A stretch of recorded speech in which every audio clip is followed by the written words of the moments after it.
Okay, this is a Dead Mines run on my low level Prot warrior. The first trash packs you're gonna come up to, they're gonna be one big ogre and a bunch of these little digger mobs. Basically, what you can do is just focus on the ogre. The other guys, you can just hit with your wind thunderclap. And those packs are pretty easy. This is the first boss. He's more of a mage, but he only uses mostly melee attacks.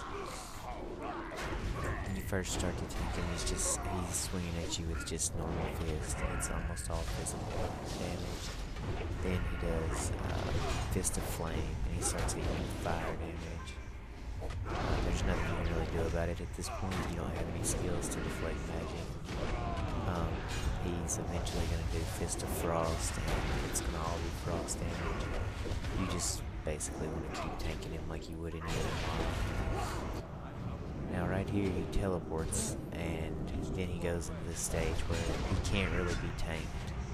So I don't actually do it, but you should probably go back into battle stance so that you can do some extra damage to him. And then you're just going to want to DPS while staying out of those frost and fire circles that are going to be on the ground. Eventually he will blow up. That's about all there is to that boss.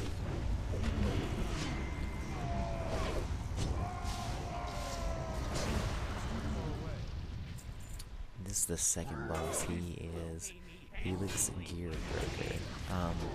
Basically you have to take out his ogre that he's riding on. It's pretty standard right now. All you really have to do is worry about he's throwing bombs out. Mostly he throws them far enough away that as a tank you're not gonna really have to worry about dodging him. And right here he picks up one of the players in your group and just takes off running. That time he picked up the warlock. You don't really have to worry about that because he'll come right back to you after he does that. Now right here he's going to get thrown onto a member of your group. Now is when you can't really tank this guy in this phase. You just want to keep aggro on his ogre until the ogre dies. And then try to DPS as much as you can while he jumps from party member to party member while trying to stay away from those bombs. If you look, when the three little lines pop up above the bombs, that means they're getting close to blowing up and you probably want to get away with them. It's not a big deal at this part. You can probably live through it and get healed. This is another trash pack. You really just want to stay on the mage in this. The other ones, they're not even elites, and most people in the party will be able to kill them off fast even if they do full aggro. So just focus on the elite mage in the middle and you should be fine. Okay, this is the third boss, and it's a little bit different. You do need to have aggro on it most of the time. But it does have an untankable part right here. It's just going to start spinning. In the heroic mode of this dungeon, you do need to try to avoid being hit by that, but in this, you really can just chase it around with DPS. It's not going to do enough damage to actually try to warrant you getting out of that. Right here, I actually try to taunt just to see if I can get him to throw that harvest debuff somewhere else, but he does throw it to where he was originally intending.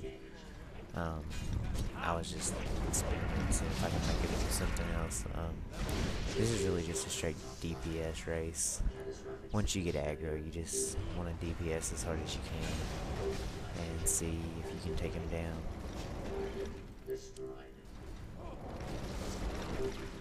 Not a hard boss.